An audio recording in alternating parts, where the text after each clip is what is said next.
Берилген бөлчөктөрдүн айырмасын жөнөкөйлөт. Демек биз бул жолкусунда бөлчөктөрдүн айырмасын эсептейбиз. Бөлчөктөрдүн суммасын эсептөө менен айырмасын эсептөөдө бирдей эле эреже колдонулат. Алар бири-бирине аябай окшош. Бул жерде 18ден 8 кемитүү 18ден 5 бөлчөктөрү берилген. Берилген бөлчөктөр дурус бөлчөктөр жана алардын бөлүмдөрү жалпы бөлүмгө ээ.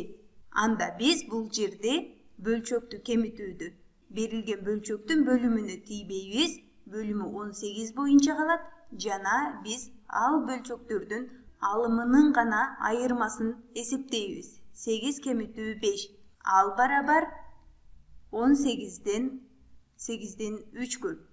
Эми биз бул бөлчөктү жөнөкөйлөтүүбүз керек. Жөнөкөйлөтүү үчүн алымын дагы бөлүмүн дагы бир санга бөлөбүз. Демек биз бул жердеги берилген бөлчөктүн алымын дагы бөлүмүн дагы 3кө бөлсөк болот. Себеби алар 3кө бөлүнөт. 3тү 3кө бөлсө 1, 18ди 3кө бөлсө 6.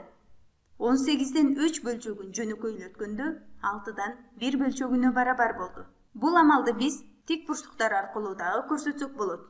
Ал үчүн бир тик бурчтук сызып алалы. Бул тик бурчтук. Жана биз аны канча 18 бирдей бөлүккө бөлөбүз. Алгач мында бул жакты 3кө бөлүп алабыз. Жана бул жерде дагы 3кө бөлсөк, жалпысынан 6га бөлөбүз. Тегинен 3кө бөлсөк, бул жердеги тик бурчтукту жалпысынан 18 бирдей бөлүккө бөлүп алдык. Ал эми анын эмне кылабыз биз?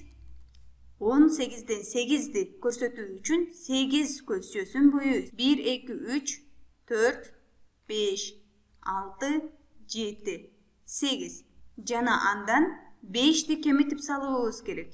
Демек эмне кылабыз? Бул жерден кайра кемитип салабыз 5ти. 1, 2, 3, 4, 5. 5ти кемитип салсак, бизде канча калды? 3 бөлүк гана боюлуу калды. 18ден 3. Анда биз бул жердеги ар бир 3 бөлүктү 1 деп бириктирип алабыз. Бул жерде. Бул жер 1. Бул жер 2. 3. Бул жер 4. Бул жер 5. Барын бир десек, бул жер 6.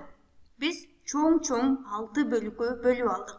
18ге бөлүнгөндө бөлүктөрү кичине болчу, ал эми 6га бөлүнгөндө бөлүктөрү чоң болду. Жана анын бир бул бөлүгү гана боелгон. Бизге бул жердеги тик бурчтук азыр 6дан 1 бөлчөгүн көрсөтүп жатат. Демек 18ден 3 бөлчөгүн жөнөкөйлөткөндө 6дан 1ге барабар.